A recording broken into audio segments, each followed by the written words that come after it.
What happens when the people you trust with your life at 30,000 feet make a judgment call based not on safety, but on prejudice? We're about to tell you a story that starts with a locked door and a condescending smile at an airport gate.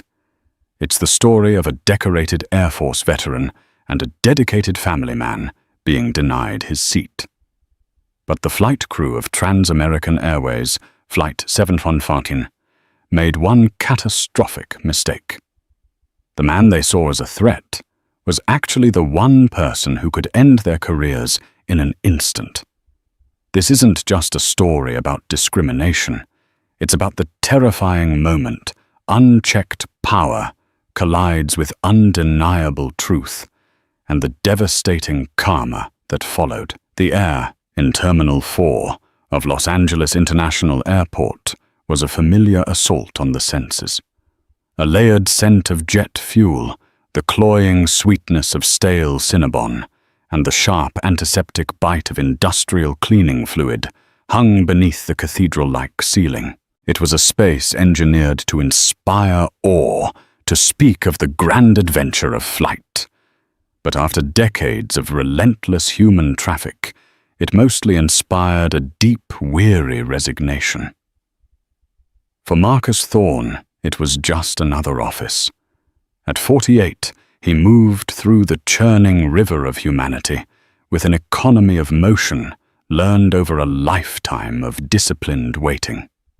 He had waited on sun-blasted tarmacs in Kandahar, waited in sterile, windowless briefing rooms at Ramstein Air Base, and waited in the chow lines at Lackland. Now he waited in the sprawling, consumerist maze of LAX. The principle was the same: observe, assess, and be ready to act. Dressed in a well-worn grey hoodie, its fabric softened by 100 washes, a pair of faded Levi's and scuffed Merrill boots that had seen more dirt trails than polished terrazzo floors, Marcus was purposefully anonymous. His attire was a uniform of a different kind, a deliberate choice, a professional tool in his line of work, a line he'd transitioned to after 22 years flying C-17 Globemasters for the Air Force. Blending in was paramount. He was a ghost, a whisper, a question mark in the system. When pilots and gate agents saw a man in a suit, they stiffened their behavior, altered by the presence of perceived authority. When they saw him, they saw no one of importance. And that's when he saw the truth. Today his system was Trans-American Airways Flight 715, a Boeing 737-800, scheduled for a 4-hour run to Chicago O'Hare. His assignment was a line check, an unannounced in-flight observation of the flight crew, a subtle audit to ensure their adherence to the vast and unforgiving Bible of federal aviation regulations. He would sit quietly, listen to the cockpit chatter on a designated channel, observe the crew's resource management, their checklist discipline, their response to minor everyday challenges. It was a checkup on the human element, the element that more often than not was the weak link in the chain of safety. He found Gate 44B tucked away in a less glamorous corridor of the terminal, far from the gleaming storefronts of luxury brands. The boarding process was already nearing its chaotic crescendo. The screen above the gate flashed, "Now boarding, Group 9, the final urgent call for the stragglers, the disorganized and the seat assignment agnostic." Marcus clutched his boarding pass, a Group 3 priority ticket that would have allowed him to board nearly an hour ago. He held back by habit, a professional courtesy that doubled as a tactical advantage. Boarding last gave him a clearer view of the gate agent's final procedures, the closing of the passenger manifest, the last-minute reconciliations. It was all data. Every rushed signature, every tense exchange was a potential data point. He watched the two agents at the podium. The senior agent, a woman in her late 30s with a name tag identifying her as Jessica, operated with a kind of brittle high-strung efficiency. Her blonde hair was pulled into a severe ponytail, so tight it seemed to pull at the corners of her eyes. Her smile was a weapon deployed for certain passengers and withheld from others, less an expression of warmth and more a calculated tool of customer management. Her younger colleague, Robert, was her opposite, hesitant. A bit flustered, his movements lacking the sharp certainty of his superior. He seemed to be perpetually trying to keep up. His brow furrowed in concentration as he scanned each pass, a silent apprentice in Jessica's kingdom of the gate. Marcus observed Jessica's micro-expressions as a white family of 4 approached flustered and laden with bags. Jessica's face lit up with a brilliant, reassuring smile. "Don't you worry one bit, we'll get you all on," she cooed, her voice warm and maternal. "Let's get these little ones settled." The contrast was stark when moments later a young backpacker with a skateboard and ripped jeans stepped up. The smile vanished, replaced by a clipped, impatient impatience. "Stow the board in the oversized bin," she commanded, not asked. She was sorting the world into categories of convenience and inconvenience, friend and foe. As he finally approached the counter, Marcus knew with a weary sigh that remained internal which category he was about to be sorted into. He placed his boarding pass and driver's license on the worn Formica counter. "Good morning," he said, his voice a calm, even baritone. Jessica didn't look up. Her eyes were locked on her monitor, her fingers dancing across the keyboard. "Sir, we are on final boarding," she announced to her screen, the words coated in a thin veneer of polite irritation. "We're trying to close out the flight for an on-time departure." The unspoken message was clear. "You are late. You are an obstacle." She finally tore her gaze from the digital world and gave his documents a cursory glance. Then her eyes flicked up to his face, lingered for a fraction of a second too long, and then undertook a slow, deliberate journey down the length of his body. Hoodie, jeans, boots. The smile that had been on standby for the next acceptable passenger vanished, completely replaced by a wall of professional indifference. "I see that," Marcus replied, refusing to let her passive aggression set the tone. "Just need to get scanned and get on board." Jessica tapped a long, blood-red nail against her screen. The sound was a sharp, irritating click against the plastic bezel. She hummed, a sound of manufactured concern. "There appears to be an issue with your ticket, sir. Your seat assignment has been released." Marcus felt the familiar shift in the atmosphere. He called it the treatment. It was a subtle, insidious thing, a sudden complication, an unexpected procedural hurdle, a tone of voice that shifted from helpful to accusatory. It was the unofficial tax he often paid for traveling while black in comfortable clothes. It was a ghost from his past, the same dismissive tone from a high school guidance counselor who suggested trade school instead of college, the same veiled suspicion from a bank's loan officer. It was a language he knew all too well. "That's not possible," Marcus said, keeping his voice level. He'd learned long ago in far more dangerous situations that reacting with anger was like handing your opponent a loaded weapon. "I have the confirmation right here." He unlocked his phone and brought up the Trans-American app, displaying the bold letters, "Seat 12 BM Thorn." Confirmed. "Sir, our system is the final authority," Jessica said, her voice acquiring a patronizing lilt, as if explaining a complex concept to a child. "Computers don't lie. The system shows the seat is open. You'll need to step aside so I can finish boarding the remaining passengers. After the flight is closed, we can see about finding a solution." Her offer was a classic bureaucratic trap, a procedural dead end. Once that cabin door was closed, he was no longer Flight 715's problem. He would be cast into the purgatory of the customer service line a ghost in the machine they could easily exorcise. "No, I don't think I will," Marcus said, his tone still quiet, but now infused with a new firmness. "The solution is for you to scan my valid boarding pass. It's an active ticket for this flight. Please just scan it." Robert, the junior agent, visibly squirmed. He glanced from Jessica's rigid profile to Marcus's calm face, a silent conflict playing out in his eyes. He looked down at his own monitor, perhaps even verifying Marcus's claim. He opened his mouth, a half-formed suggestion on his lips. "Jess, maybe if we just try the scanner." "Robert, I am handling this." She snapped, her voice a low hiss. She didn't even turn to look at him, a clear assertion of dominance that made him visibly flinch and retreat. She turned her attention back to Marcus, the condescending smile reappearing like a mask. "Sir, you are holding up an on-time departure. You need to step aside. Now." This was the pivot point, the moment of escalation she had engineered. He was no longer a customer with a problem. He was the problem. "I am a ticketed passenger requesting to board the aircraft for which I hold a valid ticket."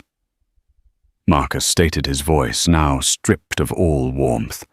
It was the voice he'd used in pre-flight briefings, the voice of pure, unadorned fact. "My name is Marcus Thorne. My ticket is confirmed. You are legally obligated under your own conditions of carriage to attempt to scan my boarding pass. Your refusal to do so is a breach of contract." Her face flushed a pale pink. He had called her bluff, and with technical language. She hadn't expected that. He wasn't supposed to know the rules.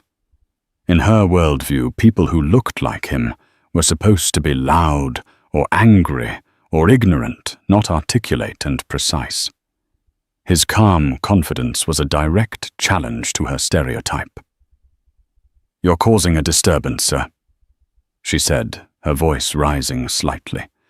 A clear attempt to reframe his calm insistence as aggression. "If you don't lower your voice and step away from my counter, I will have airport security remove you."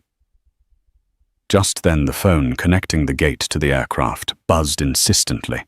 Jessica snatched it up, as if it were a lifeline, a chance to bring in a higher power to validate her position. "Gate 44B, Jessica speaking," she said. Then her tone shifted instantly to one of manufactured distress. "Yes, Captain.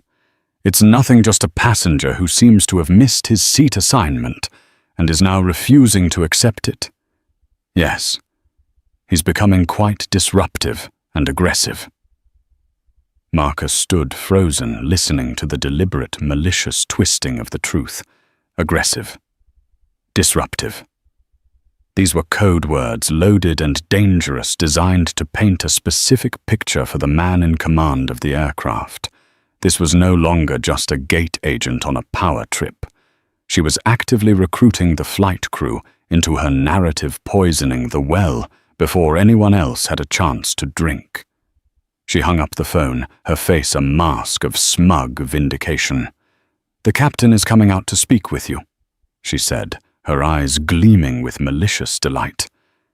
"He wants to know why you're delaying his flight. You're in real trouble now." Before Captain Frank Reynolds even appeared, his presence was felt. It radiated from the cockpit down the enclosed space of the jet bridge, a palpable aura of absolute unquestioned authority. It was an energy Marcus recognized. He'd seen it in colonels and generals, a self-assurance that could be either a profound asset or a catastrophic liability. When Reynolds emerged, he was the living embodiment of a 1960s airline advertisement. He was tall and lean, with a full head of immaculately coiffed silver hair and a jawline that looked like it had been carved from granite. His uniform, with its 4 gleaming gold stripes on each epaulette, was not just clothing, it was a coronation robe. His pale blue eyes, accustomed to scanning endless horizons, now fixed on the gate area with icy disapproval. He wasn't coming to mediate. He was coming to restore order to his kingdom. Trailing a half-step behind him like a squire to a knight was his first officer, Kevin Miller, younger with a soft, doughy face that seemed at odds with his crisp uniform. Miller wore an expression of nervous deference. He was a man clearly in awe of his captain, his own personality subsumed by the older pilot's gravitational pull. He was a mirror reflecting his captain's mood, and right now the mood was one of stern impatience. Reynolds didn't speak to Marcus. He didn't even acknowledge him as a participant in the conversation.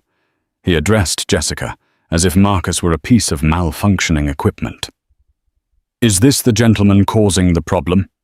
Reynolds's voice was a low boom, a cockpit voice, designed to cut through the whine of engines and instill unwavering confidence in passengers and crew alike. "Yes, Captain," Jessica replied, her own voice now filled with a performative, almost worshipful respect. "This is Mr. Thorne. He's claiming his ticket is valid, but the system says otherwise." He refused to step aside and became very agitated. The lie, now reinforced and validated by the captain's presence, took on a new weight, a new reality. Marcus kept his gaze locked on Reynolds, a silent demand for acknowledgement, forcing the man to eventually meet his eyes. "I was not agitated, Captain," Marcus said, his voice a stark contrast to the captain's boom. It was quiet, precise, and unyielding. "I was asking your agent to perform her duties. My ticket is valid, and she has refused to scan it." Captain Reynolds finally turned his full attention to Marcus. It was not a look of engagement, but of appraisal. He scanned Marcus from head to toe, the hoodie, the jeans, the dark skin, and his lips thinned into a line of dismissive judgment.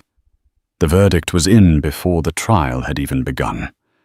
This was not a passenger. This was a problem. "Son," Reynolds began, the word dripping with a patronizing authority that instantly set Marcus's teeth on edge.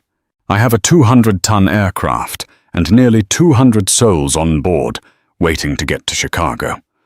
My primary responsibility, my only responsibility, is the safety and security of this flight.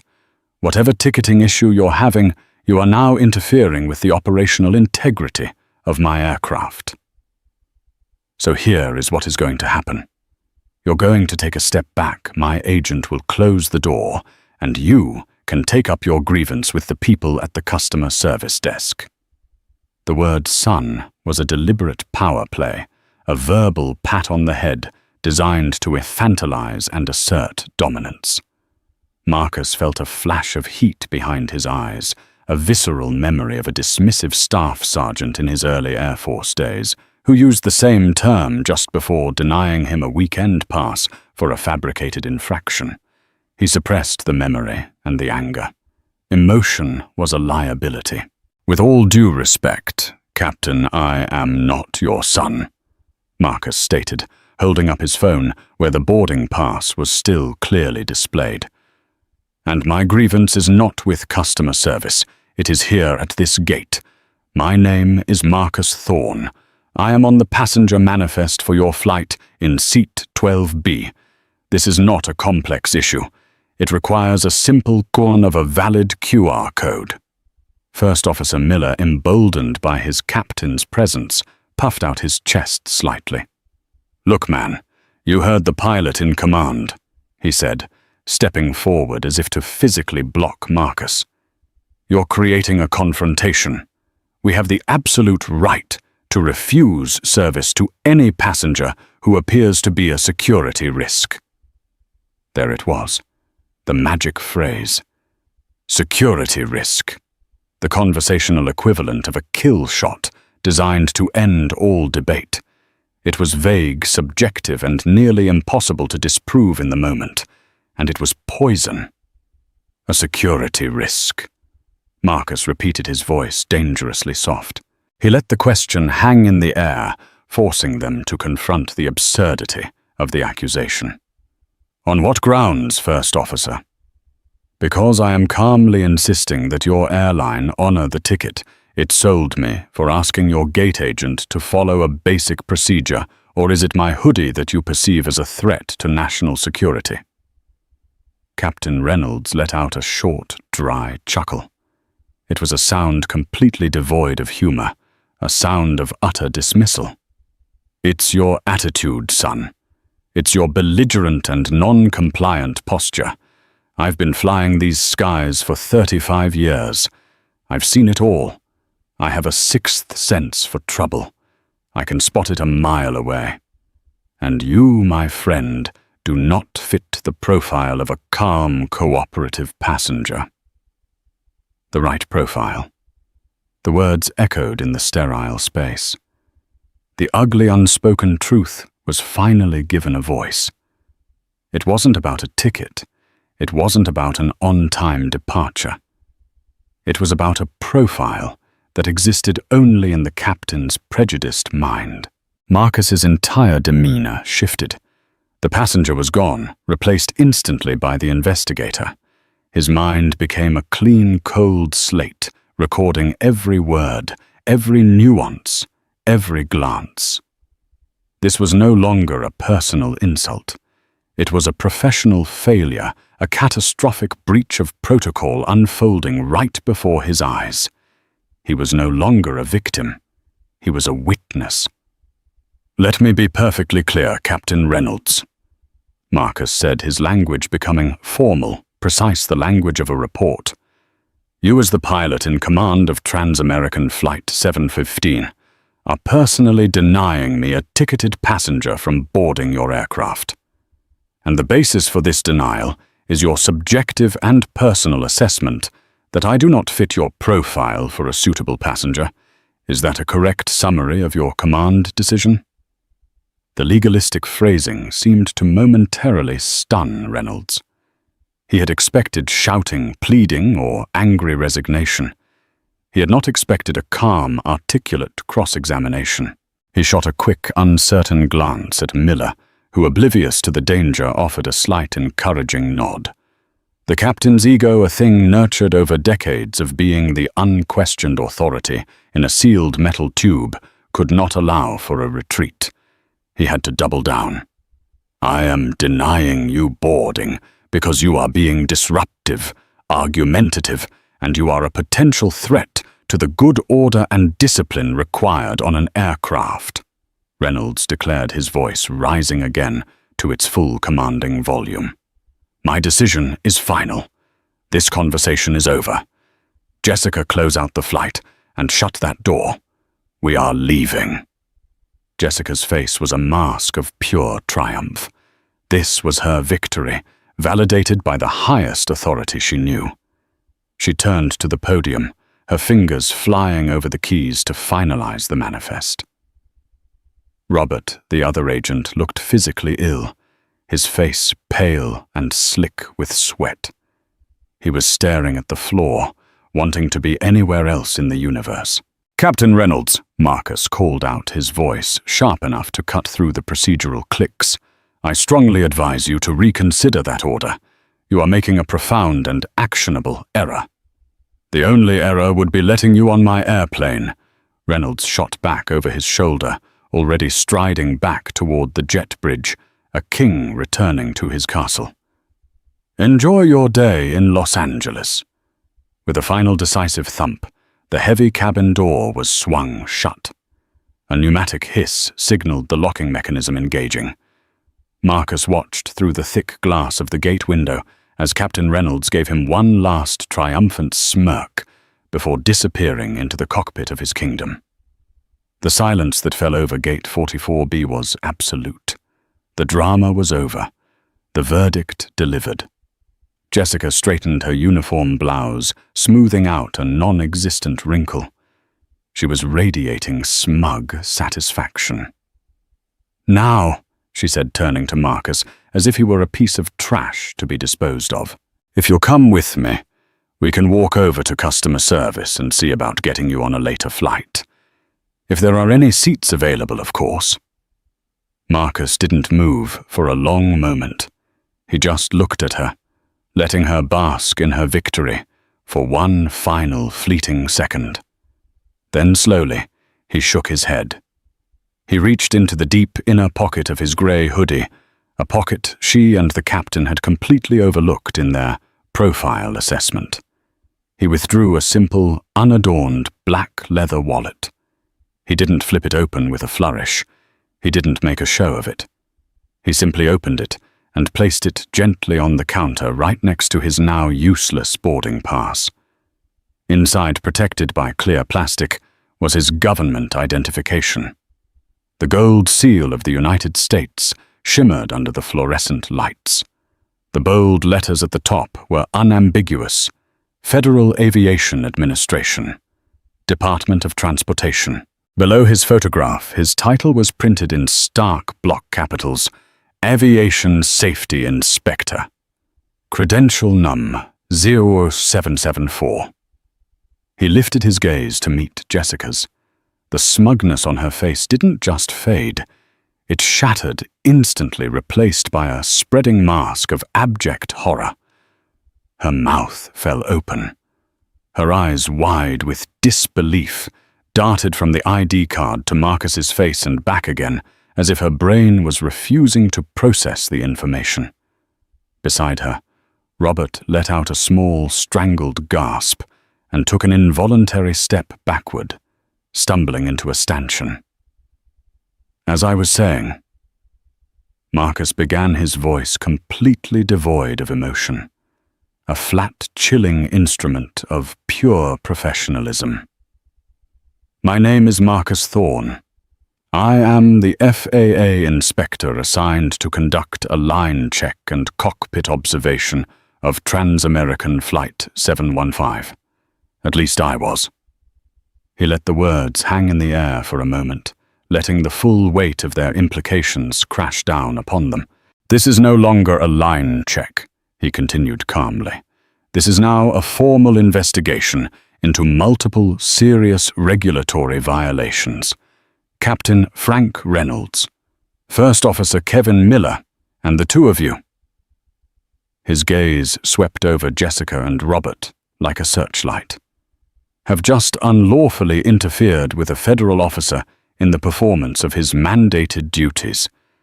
You have violated numerous sections of the Code of Federal Regulations Title 14, including but not limited to those governing crew interference, passenger boarding denial protocols, and the duties of a pilot in command."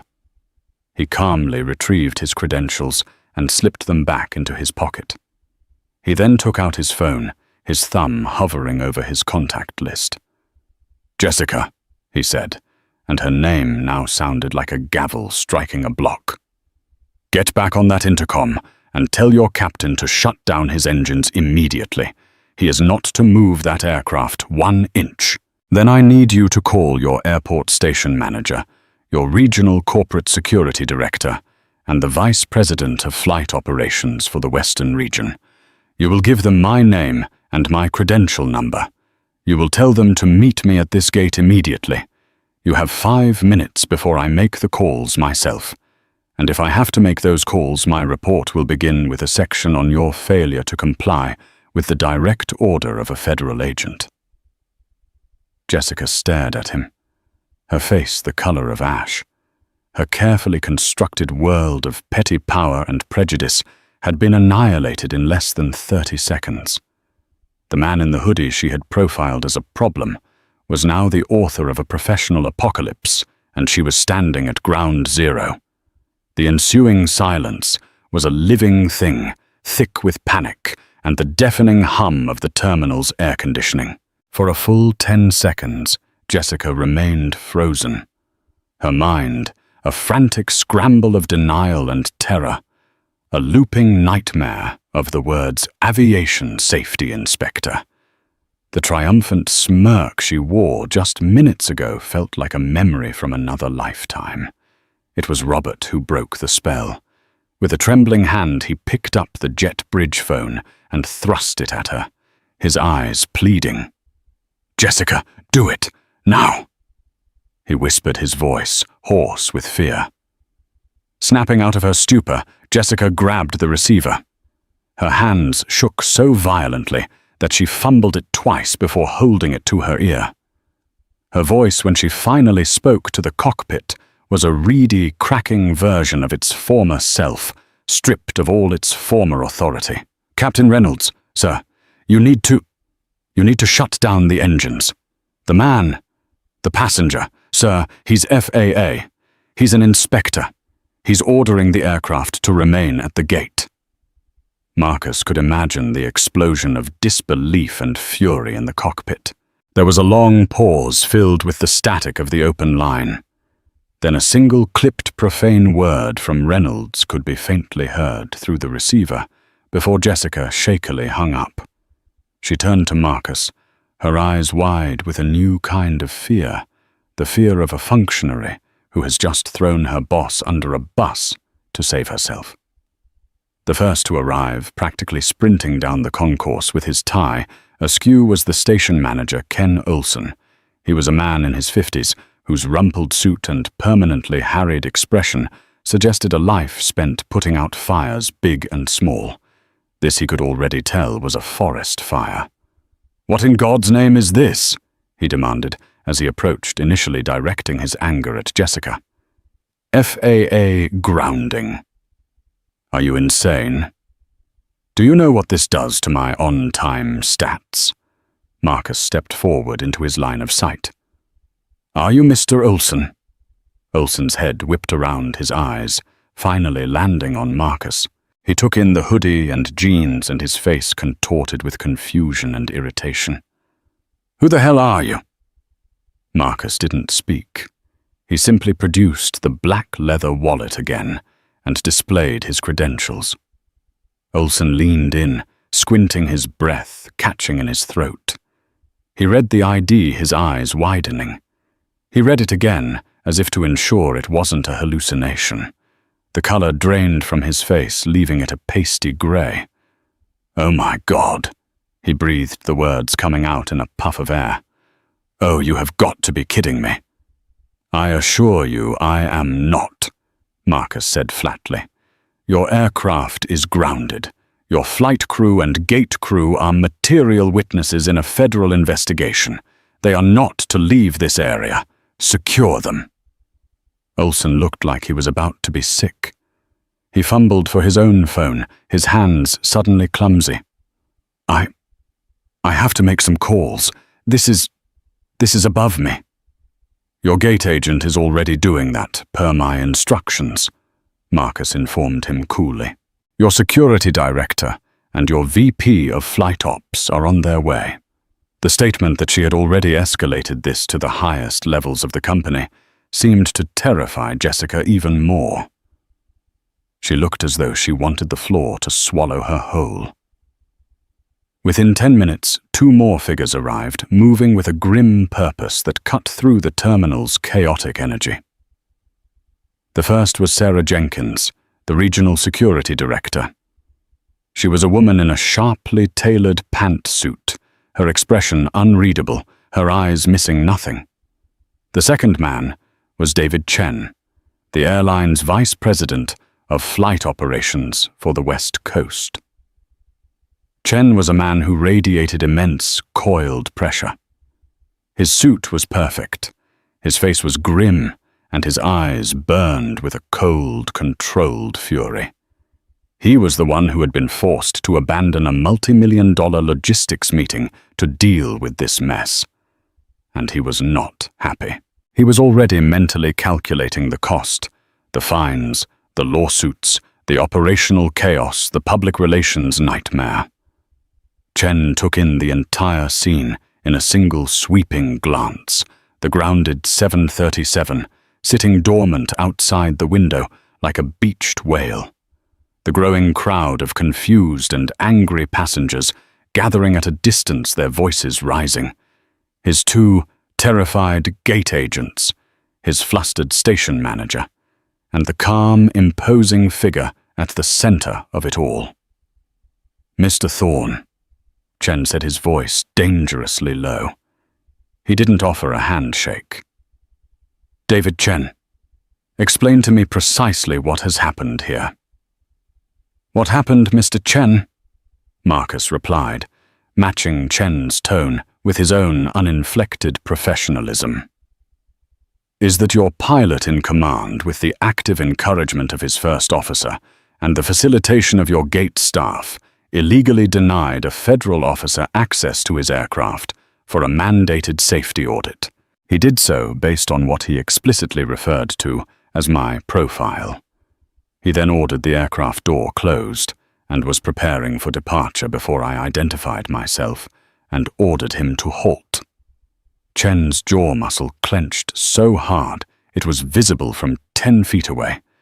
This was the corporate doomsday scenario. It wasn't just a regulatory violation, which was bad enough. It was a discrimination complaint filed by an FAA inspector with multiple witnesses. It was a toxic cocktail of lawsuits, federal fines, and a public relations nightmare that could haunt their brand for years. "Where is the flight crew?" Chen bit out the words. As if summoned, the jet bridge door swung open and Captain Reynolds and First Officer Miller emerged. Reynolds still wore a mask of indignant fury, his mind clearly not having grasped the full scope of his predicament. He believed his rank and seniority would bully this situation into submission. Miller, by contrast, looked like a ghost. He had understood immediately and profoundly. "What is the meaning of this grounding?" Reynolds boomed, striding forward to confront Chen, his intended audience. "I made a command decision to remove a disruptive and potentially threatening passenger for the safety of my flight." "Since when does the FAA—" "Be silent, Frank." The two words uttered by David Chen in a voice that was barely a whisper, but carried the chilling force of a stiletto, stopped Reynolds cold. The captain's bluster vanished, replaced by stunned confusion. "You will not," Chen continued, stepping closer to his captain until they were inches apart. "Say another goddamn word. You will answer questions asked of you by me or by this gentleman. You will not volunteer information. You will not offer opinions. You will not try to justify yourself. Your time for making decisions is over. Do you understand me?" The raw, undiluted rage in his vice president's voice finally shattered Reynolds's 35-year-old shield of arrogance. He visibly paled and gave a jerky, terrified nod. Chen turned back to Marcus, his expression shifting from enraged boss to pragmatic crisis manager. "Mr. Thorne, my airline offers its most profound apologies for this catastrophic failure in judgment. We will cooperate fully. Tell me what you require." Marcus looked from the powerful VP to the now cowering crew. The power dynamic in the room had been inverted completely. "First," Marcus said, "I require the immediate surrender of their credentials. All of them. Pilot licenses, medical certificates, cabin crew, certifications, and employee IDs for all 4 individuals." Sarah Jenkins, the security director, stepped forward without a word and began the humiliating task. She held out her hand, and one by one the 4 employees surrendered the plastic cards that defined their professional lives. Jessica's hand trembled. Miller avoided eye contact. Reynolds handed over his ATP license, the culmination of his entire adult life, with the dazed look of a man in a dream. "Second," Marcus went on, "this aircraft needs to be deplaned and secured. Every single passenger. They are to be informed that the flight is cancelled due to an unforeseen crew issue, which is the absolute truth. Their rebooking compensation for the delay, hotel vouchers, and meal stipends are your problem, not mine. I want a manifest of every passenger on board, delivered to me within the hour." Chen gave a sharp nod to Ken Olsen, who, grateful for a concrete task, scurried away to begin the logistical nightmare of dismantling a flight. The murmurings from the stranded passengers grew louder as the "cancelled" sign illuminated on the gate screen. A few had their phones out recording. The story was already beginning to bleed into the digital world. "Third," Marcus said, his voice dropping slightly. "I will be taking preliminary statements from each of the 4 crew members, immediately, separately. Ms. Jenkins, I assume you have a secure office we can use." "Of course, Mr. Thorne," she replied, her voice crisp. "This way." The walk from Gate 44B to the administrative offices was a gauntlet of shame. Reynolds Miller. Jessica and Robert were paraded through the concourse, their faces a mixture of fear, humiliation, and disbelief. They walked past the glares of the passengers they had just stranded, the very people they were supposed to serve. The crisp uniforms and authoritative postures were gone, replaced by the slumped shoulders and downcast eyes of defendants being led to their arraignment. The administrative office Sarah Jenkins provided was a sterile, soundproof box furnished with a simple table and 3 chairs. It was a room designed for terminations and internal investigations, devoid of any comfort or character. Marcus sat at one side of the table, his phone on the table recording audio, a fresh legal pad and pen before him. He conducted the interviews with Sarah Jenkins present as the airline's representative and witness. Robert, the junior gate agent, was first. He practically fell into the chair and began weeping before Marcus had even asked a question. "I knew it was wrong," he sobbed, wiping his eyes with the back of his hand. "I saw his ticket was confirmed on my screen when he first walked up. But Jessica, she's like that. She gets a feeling about someone and that's it." "A feeling," Marcus prompted gently. "Yeah, a looker type of person. People who she thinks are going to be trouble. It's usually people who look like you, or kids with tattoos, or people who speak another language. She told me once, 'You have to be the boss of the gate, or they'll walk all over you.'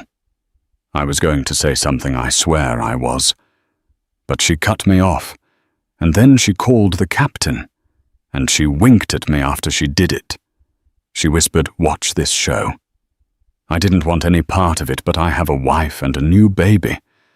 I was scared of getting fired." His statement was a torrent of guilt and fear, and Marcus documented it all, every damning detail. Jessica was next. She entered the room with a lawyer from the airline's local counsel, a clear sign she'd had a moment to process and prepare.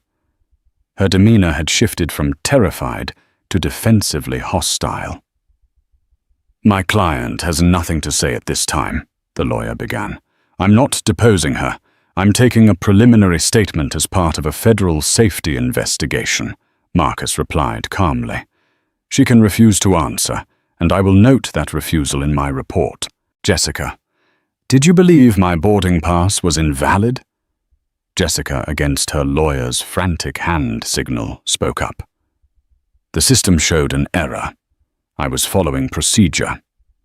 "What procedure instructs you to refuse to scan a boarding pass when a passenger presents it?" "The procedure to manage gate-side conflicts and ensure an on-time departure. We are trained to identify potential issues." "So you profiled me as a conflict, as a potential issue, before any conflict existed?" "No. You were being aggressive," she insisted, her voice cracking. "I have 3 audio recordings from bystanders' phones that the station manager has already collected, Jessica. They tell a different story. I also have the sworn statement of your colleague Robert, in which he states you winked at him and called your manufactured confrontation a show. Would you like to reconsider your version of events?" Jessica stared at him, her face ashen. She looked at her lawyer, who simply shook his head slowly. She put her head in her hands and mumbled, "I want to go home." First Officer Kevin Miller tried to project an air of professional detachment, but a sheen of sweat on his upper lip betrayed his terror. He tried to hide behind the impenetrable shield of the chain of command. "I was acting in my capacity as first officer," he said, his voice monotone. "The pilot in command, Captain Reynolds, is the final authority on all matters concerning the aircraft. I was following his orders." "Did you agree with his order?" Marcus asked. "It's not my place to agree or disagree. It's my place to follow." "First Officer Miller, you hold an ATP license yourself. You are as bound by the code of federal regulations as he is. You are trained in crew resource management, are you not? The core principle of which is to challenge a senior officer if you believe they are making a mistake, especially one related to safety. Did you personally witness any action on my part that constituted a security risk?" Miller hesitated. The passenger was argumentative. Argumentative or asking for his rights to be respected. "Did you believe in your professional opinion that I posed a physical or security threat to the flight?" Miller licked his dry lips. "Captain Reynolds has more experience. His judgment in these matters is extensive." "That is not what I asked. I am asking about your judgment. You saw a black man in a hoodie being denied boarding based on his attitude. As a fellow pilot, did that not raise any red flags for you? Did you not consider the possibility that a gross error was being committed, a failure of judgment that could reflect on the entire crew?" Miller crumbled. I didn't think about it like that. I just saw the captain getting angry, and I backed his play. That's what you do." "No, Mr. Miller," Marcus said softly, a hint of disappointment in his voice. "That is not what you do.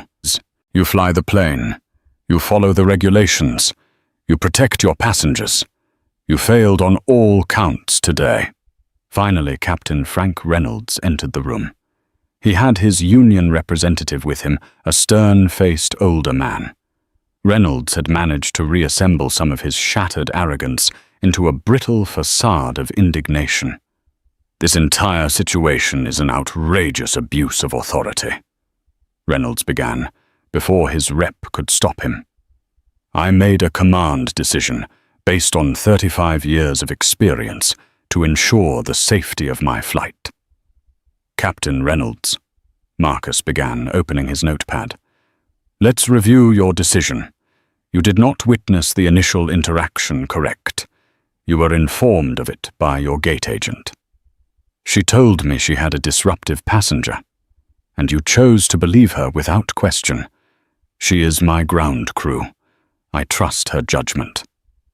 You then approached me, and without asking for my side of the story, you called me son. Is that a standard form of address for your passengers?" Reynolds flushed. "It's a figure of speech, a generational thing." You then cited my profile as a reason for denial. Please, for the record, describe the profile that you found so threatening. The union rep jumped in. "My client is not going to answer such a loaded question." "It's his own word, not mine," Marcus countered. "Captain, you saw a man in a hoodie, and you made an assumption. You assumed he was ignorant, powerless, and belligerent. Every single one of those assumptions was wrong. And in doing so, you compromised the very safety you claim to protect. What if I hadn't been an inspector? What if I had been a federal air marshal in civilian clothes? What if I was an off-duty law enforcement officer? Your profile assessment is a safety blind spot. You didn't see a passenger. You saw a stereotype. And you bet your entire career on that stereotype. You lost." Captain Reynolds sat back in his chair as if struck. The union rep tried to speak, but the captain just stared at Marcus, the full horrifying magnitude of his miscalculation finally dawning on him. He had not been a vigilant captain protecting his ship. He had been a bully who had picked a fight with the one person he could not beat. For the next 48 hours, Marcus barely slept, in a quiet hotel room near the airport. He collated the statements, the passenger manifest, the audio recordings, and the digital records from the gate. He wrote his report. It was not emotional or accusatory. It was a cold, precise, and methodical disassembly of the events of Flight 79. It was over 30 pages long, filled with citations of specific regulations, timelines, direct quotes, and a damning analysis of the crew's complete failure of professional conduct and crew resource management. It was a factual document that read like a death sentence. He encrypted it and emailed it to the FAA's Regional Enforcement Division in D.C. and copied the highest levels of Transamerican's corporate structure. Then he ordered a room service meal and finally allowed himself to feel the bone-deep weariness of the last 2 days. The hammer fell with a speed and force that stunned the aviation industry. David Chen and the Transamerican board, faced with an ironclad federal report detailing discriminatory conduct and regulatory interference, chose radical surgery over a slow, cancerous death by public scandal and shareholder revolt. Jessica and Robert were terminated via a sterile email from HR before the end of the week. The official cause was gross misconduct and a willful violation of company policy and federal regulations. Robert's tearful cooperation earned him no leniency. He had stood by and watched it happen, a willing accessory. The story and their names were quietly leaked to industry insiders through back-channel communications. They were blacklisted. A year later, a former colleague spotted Jessica working the returns counter at a big box store during the Christmas rush, her brittle gate agent smile replaced by a look of permanent exhaustion. Robert was driving for a ride-sharing service, his dream of a stable airline career with benefits for his new family in ruins. First Officer Kevin Miller was suspended without pay for 18 months. The FAA officially flagged his pilot's license, mandating a rigorous program of remedial training, psychological evaluation, and sensitivity coaching before he could even reapply for a co-pilot position on a small regional jet. His career wasn't over, but its trajectory was permanently altered. He would forever be that guy, the co-pilot who enabled a disastrous decision. He would spend years in right-hand seats of cramped Bombardier Q400s, flying into small-town airports trying to outfly the ghost of his own cowardice, his dream of a 4-stripe command of a wide-body jet, a bitter, distant memory. Captain Frank Reynolds suffered the ultimate professional demise. Transamerican announced his immediate retirement, a corporate euphemism for being fired in the most humiliating way possible. But that was just the beginning. The FAA Enforcement Division, using Marcus's meticulous report as its primary evidence, convened an emergency license hearing. Reynolds, with his union lawyer, tried to argue his case, but the evidence was overwhelming. The verdict was swift and brutal. Frank Reynolds's airline transport pilot license was permanently revoked. His 35 years of experience, his identity, his pride, all extinguished with the stroke of a pen. He lost a significant portion of his pension due to the for-cause termination. He sold his large suburban house and moved to a small condo in a Florida retirement community. A king dethroned and exiled, haunted not by storms or engine failures, but by the quiet professional voice of the man he had called son. Transamerican Airways was hit with a staggering $2.2 million fine, a record for a passenger discrimination case initiated by an FAA official. But the monetary cost paled in comparison to the operational one. They were placed under a 3-year FAA consent decree, a humiliating period of intense federal oversight.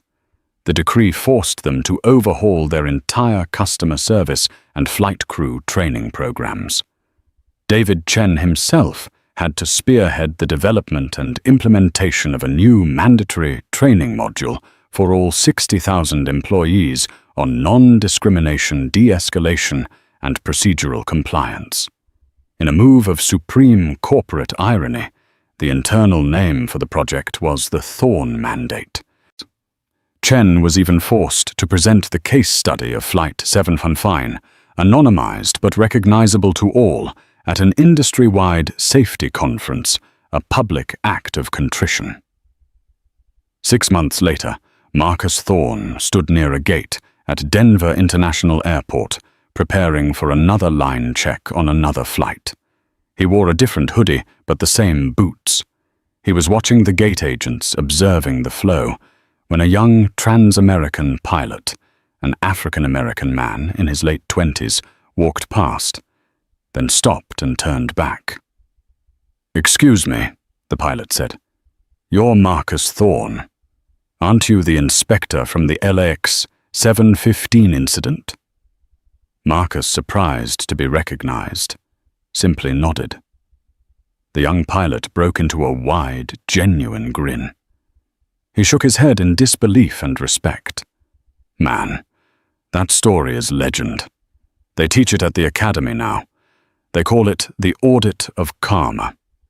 They use your report, the de-identified version, as a case study in CRM and command authority failure. I wanted to say thank you. You changed the game for a lot of us. You made them see us."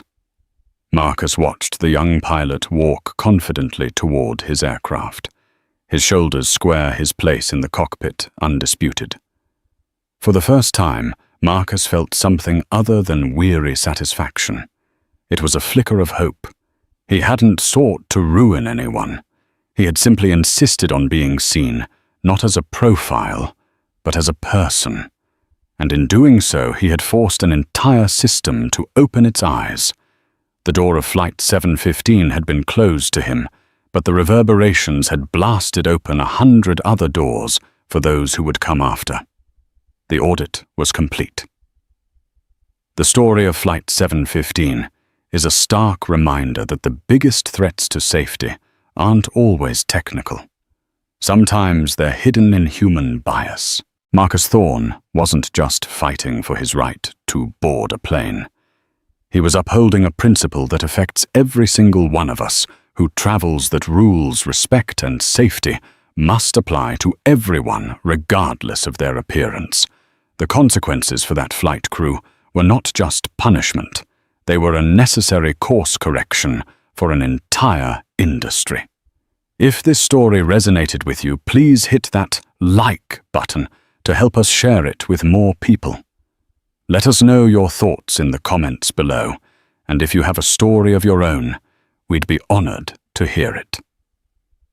Don't forget to share this video with your friends and family, and most importantly, subscribe and ring that bell so you don't miss our next deep dive into stories of justice and accountability.